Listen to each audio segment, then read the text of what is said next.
Hey everybody, how's it going? Today we're going to be going over and showing you how to install the Malone AirFlow2 Roof Rack here on a 2018 Chevrolet Equinox.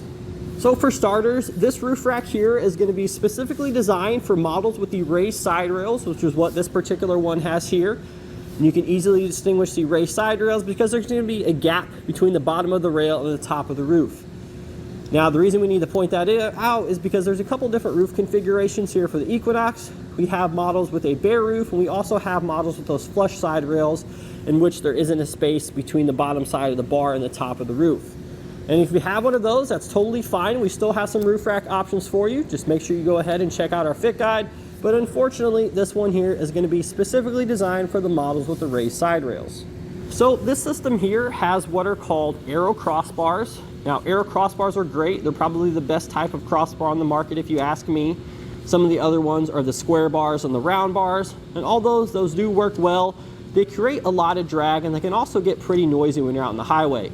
These arrow-shaped bars, think of them as an aeroplane wing. They're really going to cut into that wind, therefore they're not going to be nearly as noisy out on the highway, and they're also not going to create as much drag, therefore we're not going to be losing as many miles per gallon, although most of the time I will admit that's just marginal. So adding a roof rack to your Equinox, it's a great idea because it's going to make your vehicle that much more versatile. Now, there's really an endless number of things we could throw up on the roof here with these crossbars. If we wanted to free up some space inside the vehicle for the family on those long road trips, we have plenty of cargo basket and cargo box options to choose from. If we wanted to hit the trails, we could throw a couple bikes up here with some bike racks. Or if we wanted to hit the water, we could easily attach a couple kayaks. The possibilities are really endless. There is one sort of stipulation here, and that's going to be weight capacity. However, evenly distributed across both of these bars, our limit is going to be 165 pounds. So you guys really shouldn't have too many issues maxing that out. That's plenty of capacity for these crossbars. So we do have two different configurations of these crossbars here. We have the longer 58-inch bars, which is what we have shown. We also have an option for a little bit of a shorter crossbar, 50-inch crossbars. Now, the best one for you is really going to come down to what you're carrying and your aesthetic preferences. The longer crossbars don't look as clean on the vehicle in regards to the shorter ones that are a little bit closer to the feet. So if you're just going for looks, if you just have like one cargo box, I'd probably go with the shorter bar. But if you're carrying a couple kayaks or some bikes, I would opt for this longer crossbar because there's more overhang. It's easier to get your accessories onto the roof, and we obviously have more space so we can haul more gear. So if we notice on the ends of the crossbar, the end caps are what these called, there's actually a little built-in door here. We can easily just fold that down. And what that's going to do is that's actually going to reveal a channel in the top of the crossbar.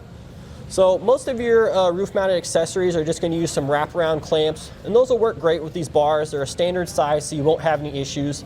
But a lot of the newer accessories actually come with channel mounts, and those just actually use T-bolts to slide into the top channel. Now, both the wraparound clamps and the T-channel mounts work great.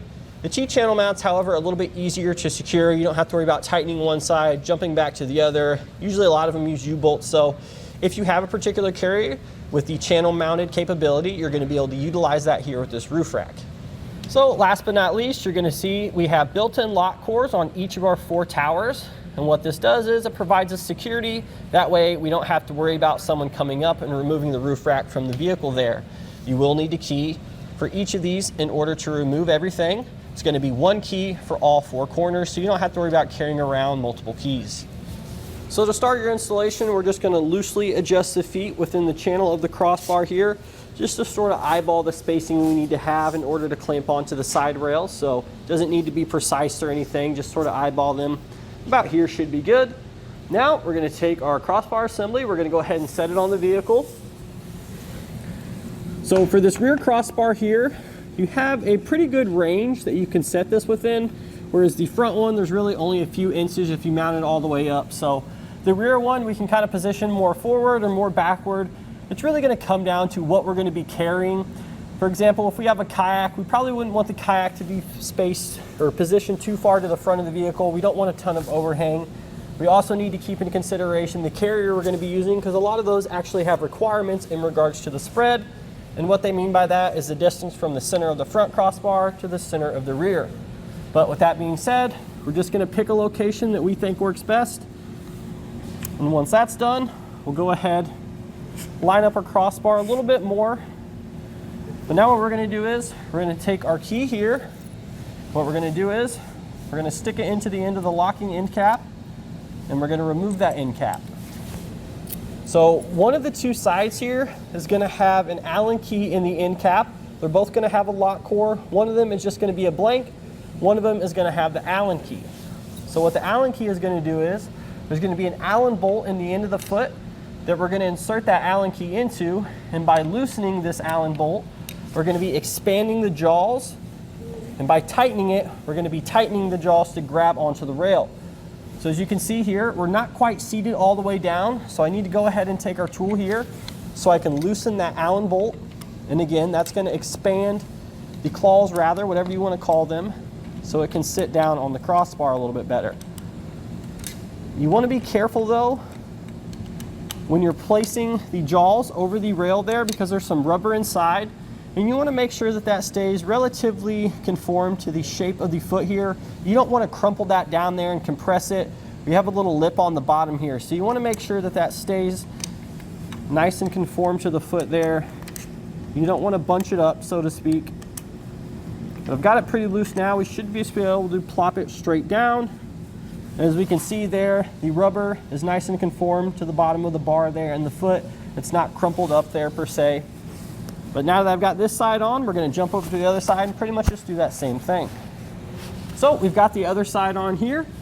Now, before we start to tighten everything down, we want to go ahead and make sure we have the correct overhang on each side.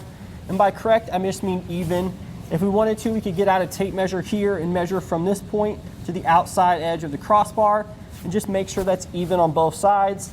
However, you really don't have to get that precise. I like to just take a couple feet back from the vehicle, a couple steps back from the vehicle, sort of get a broader view, and that allows me to see if I need to move it this way some or the other way some. Again, we just really want it even on both sides. You can be as precise as you like. So I've got about the same amount of overhang on each side. So now we're ready to tighten down the clamps here to grab on to that rail a little bit better. So we'll just take the included Allen tool here and begin tightening that bolt.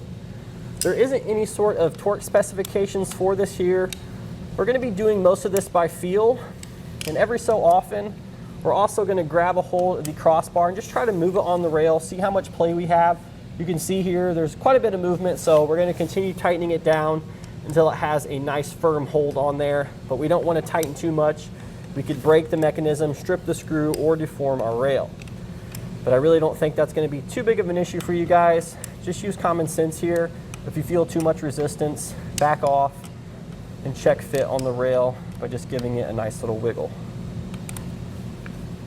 So we've got this one snug down. Go ahead, just grab the rail there. You can see there's not much movement at all with the foot on the railing here, so that's pretty much good. I'm going to jump over to the other side and just repeat those same few steps.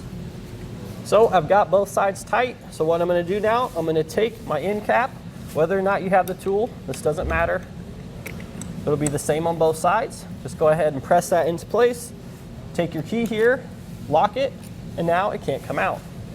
And that's going to do it today for our look and installation of the Malone AirFlow2 Roof Rack here on our 2018 Chevrolet Equinox.